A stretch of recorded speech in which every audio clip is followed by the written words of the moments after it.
গুণনের আরও কিছু কাজ দেখব। তো এইখানে আমাদের দেওয়া আছে 6582কে 308 দ্বারা গুণন করতে হবে। এটা হচ্ছে গুণ্য, এটা হচ্ছে গুণক এবং আমাদের গুণফল বের করতে হবে। তো এইখানে আমরা এই সংখ্যাটাকে নেওয়ার কারণ হচ্ছে এখানে একটা শূন্য আছে। তো শূন্য দিয়ে যদি কোনো কিছুকে গুণন করতে হয় তাহলে সেটাও শূন্য হয়ে যায়, সেটা আমরা সবাই জানি। কোনো কিছুকে শূন্য দিয়ে গুণন করলে শূন্য হয়ে যায়। তো সুতরাং আমরা যখন গুণন করবো একটু সময় বাঁচানোর জন্য শূন্যর গুণনটা আমরা করবো না, ওটা লিখবও না মাঝখানে। তো সহজে কীভাবে করবো, আমরা এটা দিয়ে আগে গুণন করবো, 8 দিয়ে আগের মতো করবো। 8 দুগুণে 16 6 বসবে, কারণ একটা বসবে না, পরের জন্য বসে থাকবে।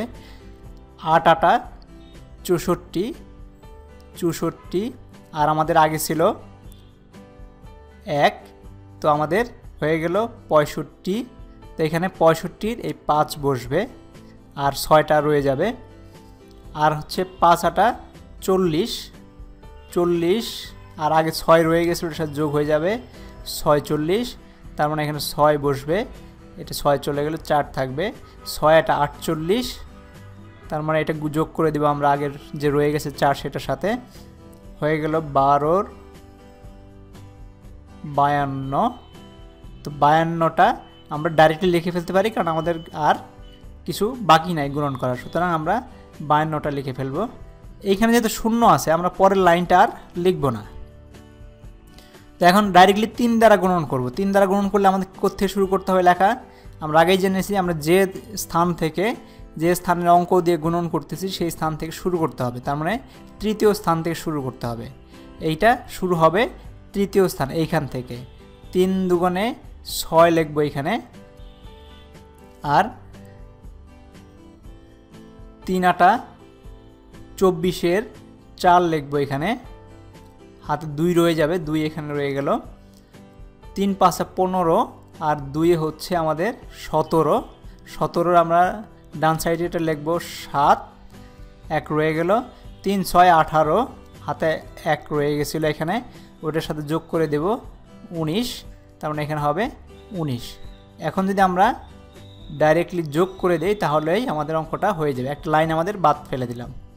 6 5 6 আর 6 12, 2 হাতে হলো 1 1, আর হচ্ছে 7, 12 2, 5 আর 7 যোগ করলে 12, 1 9 আর 1 10 এর 0, হাত হলো 1 2। এটা হলো আমাদের রেজাল্ট। এখন আরেকটা অঙ্ক দেখি। এখানে 2টা শূন্য আছে এবং সেটা আমাদের ডান সাইডে শূন্য আছে। তো আমরা আসলে কি করতে পারি, এই 2টা শূন্য আমরা ডাইরেক্টলি বসায় দিতে পারি। কেমনে বসায় দিতে পারি, আমরা জানি যে স্থান থেকে আমরা গুণন করব সেই স্থান থেকে আমাদের লেখা শুরু হবে। যেরকম এইটাকে শর্টকাট আমাদের ফুল 3 লাইনের না লিখে শর্টকাট আমরা করতে পারি। 6 দিয়ে আমরা গুণন করা শুরু করব। 6 6 36-এর 6, এবং এটা থাকবে কোত্থেকে, আমাদের শুরু হবে তৃতীয় জায়গা থেকে, কারণ এটা এখানে শতকের ঘরে আছে, এই জন্য আমাদের তৃতীয় জায়গা থেকে শুরু হবে, এটা নিচ থেকে শুরু হবে। 6 6 36-এর 6, হাতে হলো 3, 6 নং 54, আর 3-এর সাথে যোগ হয়ে গেলে এটা হচ্ছে 57।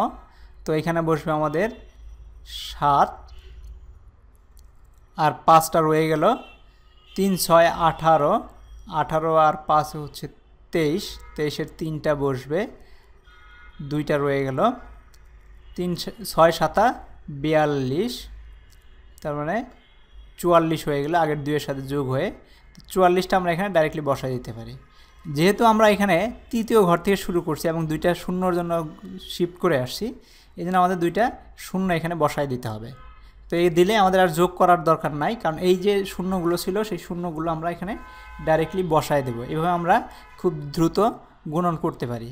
তার মানে হচ্ছে এরকম যদি ডান সাইডে অনেকগুলো শূন্য থাকে তাহলে যেটা অশূন্য সংখ্যা আছে, যেটা শূন্য না এরকম সংখ্যা আছে, সেটা দিয়ে গুণন করে দিয়ে ওই বাকি শূন্যগুলো বসায় দিলেই হয়ে যাবে। বা এটাকে আমরা লিখতে পারতাম এভাবে 7 3 9 6 0 0, এইভাবে গুণন করা যেত। 6 দিয়ে গুণন করলাম, তারপর শূন্যগুলো বসায় দিলাম। এইভাবে দ্রুত আমরা গুণন করতে পারি যদি শূন্য থাকে। শূন্য দিয়ে গুণন করে শুধু সময় নষ্ট করার প্রয়োজন নাই। Thank you very much.